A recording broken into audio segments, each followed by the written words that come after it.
Hello friends, welcome to my YouTube channel अभी study 95। दोस्तों, आज के क्लास में हम आपको 12th यूपी बोर्ड भौतिक विज्ञान के पहले चैप्टर से आपको एक टॉपिक पढ़ाने वाले हैं। एक समान वैद्युत क्षेत्र में रखे वैद्युत द्विध्रुव पर बल युग्म। इसका छोटा सा डेरिवेशन है। डेरिवेशन अंत तक आप देखिएगा, आपको बहुत अच्छे से वीडियो समझ में आ जाएगी। इसको इंग्लिश में बोलते हैं couple on A electric dipole in a uniform electric field. तो इस डेरिवेशन को करते हैं, तो वीडियो के अंत तक बने रहिएगा। अगर आप मेरे चैनल पे नए हैं, मेरे वीडियो को पहली बार देख रहे हैं, तो प्लीज़ चैनल को सब्सक्राइब कर लीजिए, अपने दोस्तों में शेयर कर लीजिए। यह यूपी बोर्ड स्टूडेंट के लिए बहुत इंपॉर्टेंट है और मैं लगातार आपको फिजिक्स की वीडियो प्रोवाइड करा रहा हूँ। आप चैनल से ज़्यादा जुड़िए। तो आइए वीडियो स्टार्ट करते हैं। एक छोटा सा डेरिवेशन है। एक समान वैद्युत क्षेत्र में रखे वैद्युत द्विध्रुव पर बल युग्म क्या होगा। तो सबसे पहले एक समान हम इलेक्ट्रिक फील्ड बनाते हैं जिसका डायरेक्शन ऊपर की तरफ है। इस इलेक्ट्रिक फील्ड में आपका एक डाइपोल रखा गया है और इस डाइपोल का एक सिरा A और दूसरा सिरा क्या है, B है। एक पे प्लस चार्ज और एक पे माइनस क्यू चार्ज। एक पे प्लस क्यू चार्ज है और एक पे माइनस क्यू चार्ज है। देखिए, इस पे आपका जो फोर्स होगा F बराबर ऊपर की तरफ Q इंटू ई और नीचे की तरह इस पे जो फोर्स होगा F बराबर Q इंटू ई। और जो इलेक्ट्रिक फील्ड है, ध्यान रखिएगा, इस इलेक्ट्रिक फील्ड से इसके बीच में जो एंगल बन रहा है, थीटा एंगल बन रहा है। अब हम क्या करेंगे कि इसको डॉटेड लाइन से करके इस लाइन को मिला देंगे। अगर ये हमारा थीटा है तो ये भी हमारा क्या होगा, थीटा होगा। इतनी बात आप समझ पा रहे हैं। इसको आप लिख लेंगे कि एक समान वैद्युत क्षेत्र है जिसमें एक डाइपोल रखा गया है।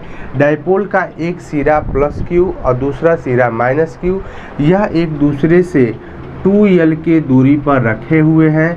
अब ध्यान रखिएगा, इस पे एक बल ऊपर की तरह F बराबर Q इंटू ई लगेगा और एक बल नीचे की तरह F बराबर Q इंटू ई लगेगा। अब हमको आपको इसमें ज्ञात करना है कि इस पर एक छोटा सा बल लगेगा, प्रत्यानयन बल आघूर्ण। अब हमको यहाँ पर आपको बल युग्म का आघूर्ण ज्ञात करना है। तो ध्यान रखिएगा, इस फिगर को आप समझ गए हैं। तो अब आपको बल युग्म का आघूर्ण ज्ञात करना है। तो बल युग्म का आघूर्ण बराबर क्या होगा, बल गुणे दोनों बलों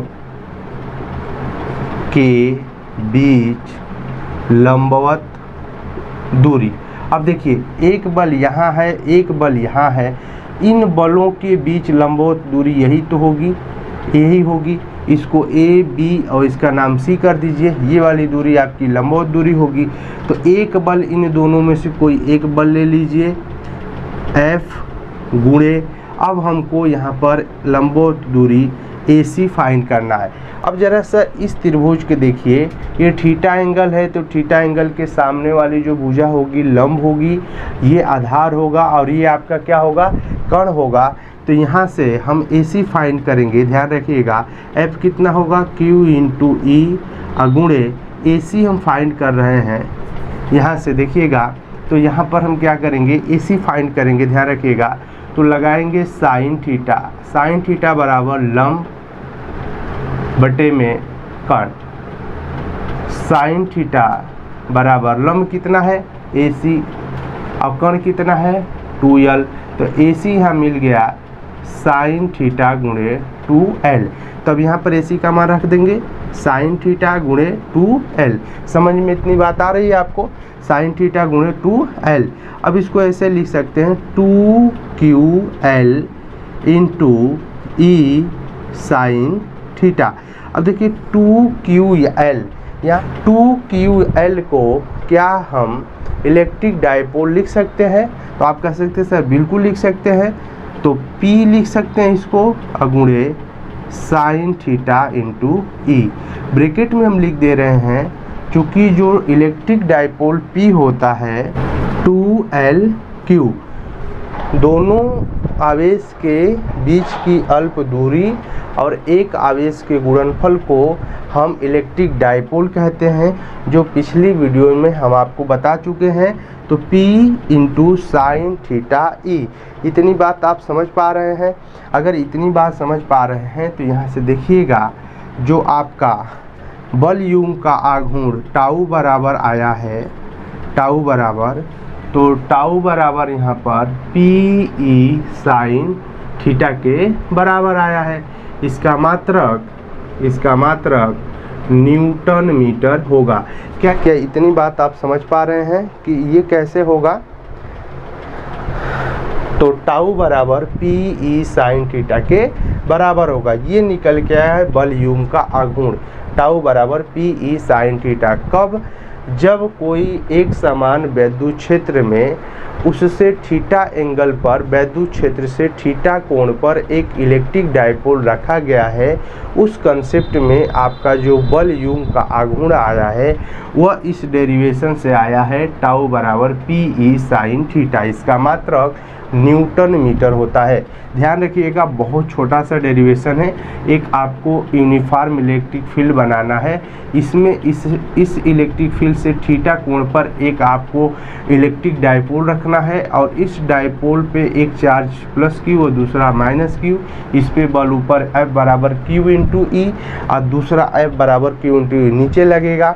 अब देखिए, बल यूम का आघूर्ण ज्ञात करने के लिए आपको एक बल और दोनों बलों के बीच लंबवत दूरी की आवश्यकता होती है। तो इन दोनों के बीच लंबवत दूरी आपको ये समझ में आ रहा है? बिल्कुल नहीं होगा, क्योंकि हमको इसको बल यूम बनाना है।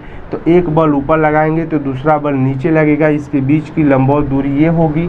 आप कहेंगे सर बिल्कुल सही कह रहे हैं आप, तो इसके बीच की लंबवत दूरी कितनी होगी? AC होगी।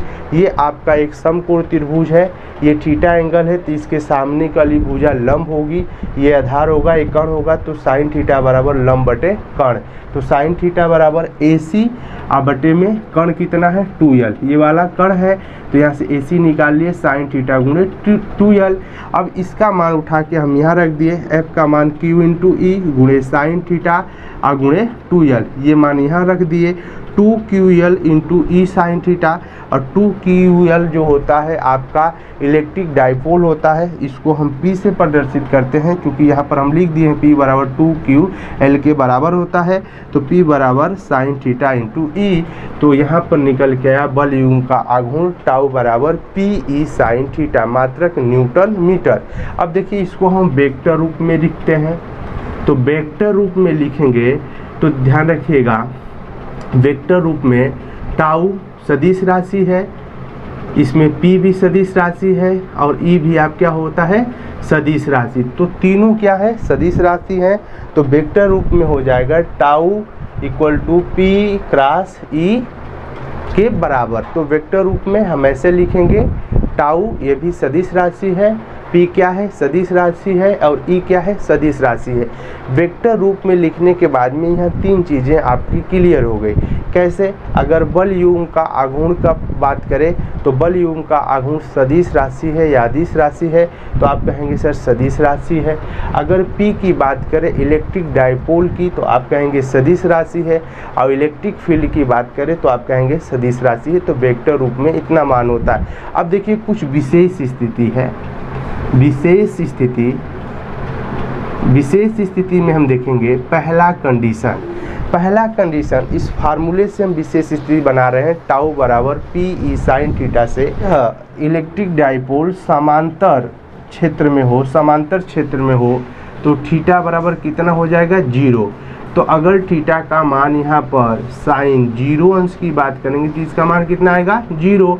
तो यहाँ पर टाउ मिनिमम का मान कितना हो जाएगा? 0, क्योंकि साइन 0 अंश का मान 0 होता है, और 0 को गुणा सब में करेंगे तो क्या होगा? 0 होगा। तो यहाँ पर पहला कंडीशन बनता है कि जो आपका इलेक्ट्रिक डायपोल है, अगर यह समांतर क्षेत्र की दिशा में रखा गया है, जिधर आपका इलेक्ट्रिक फील्ड है अगर उसके दिशा में रखा गया है, तो थीटा बराबर आपका 0 होगा, और साइन 0 अंश का मान 0। तो यहाँ पर टाउ मिनिमम का मान कितना हो जाएगा? 0 हो जाएगा।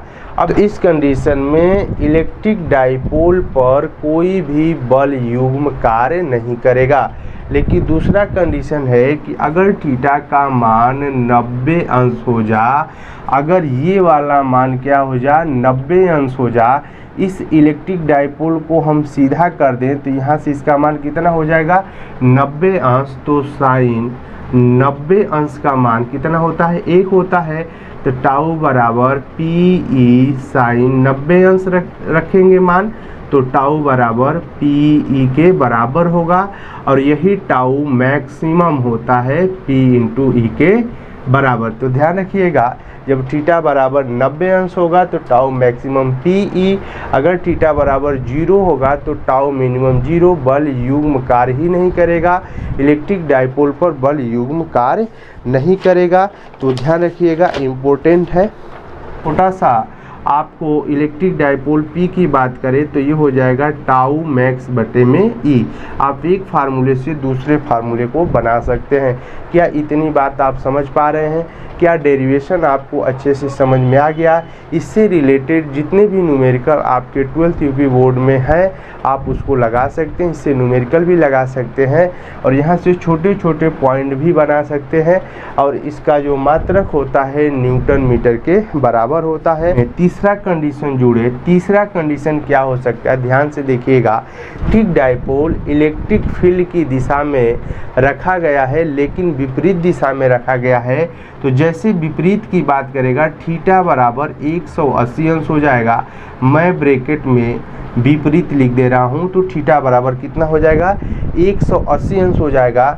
तो आप जानते हैं कि साइन 180 अंश का मान कितना होता है 0। तो यहाँ पर अगर आप रखेंगे साइन 180 अंश तो जो टाउ का मान आएगा वो 0 के बराबर आएगा, जैसे यहाँ पर थीटा बराबर 0 रखने पर आया था। तब आप यहाँ पर कहेंगे इलेक्ट्रिक डाइपोल पर कोई भी बल युग्म कार्य नहीं करेगा। तो क्या आप मेरी तीनों बात समझ पा रहे हैं? क्या यह डेरिवेशन आप समझ गए? बहुत सिंपल है, एक बार ट्राई करिएगा और सभी डेरिवेशंस को लगाइएगा। उम्मीद करते हैं इस डेरिवेशंस को आज समझ गए हैं आप। ये विशेष स्थिति कंपटीशन एग्जाम के लिए बहुत ही इम्पोर्टेंट होती है। फार्मूला से सीधे यहाँ से आपको क्वेश्चंस मिलेंगे देखने को। तो उम्मीद करते हैं आप समझ गए होंगे, तो इसको आप नोट डाउन कर लीजिए। अगले वीडियोज में हम आपको बताएंगे कि एक समान वैद्युत क्षेत्र में रखे वैद्युत द्विध्रुव को घुमाने में किया गया कार्य कितना होगा, तो उसे भी आप देखिएगा। इसे आप नोट कर लीजिए और चैनल से आप ज़्यादा से ज़्यादा जुड़िए और आप चैनल को सब्सक्राइब करिए, दोस्तों में शेयर करिए। अगर अच्छा लगे तो आप लाइक करिए और आपको कोई डाउट है तो हाँ आप हमको कमेंट बॉक्स करिए नीचे। तो मिलते हैं अगले क्लास में, तब तक के लिए जय हिंद, जय भारत, धन्यवाद।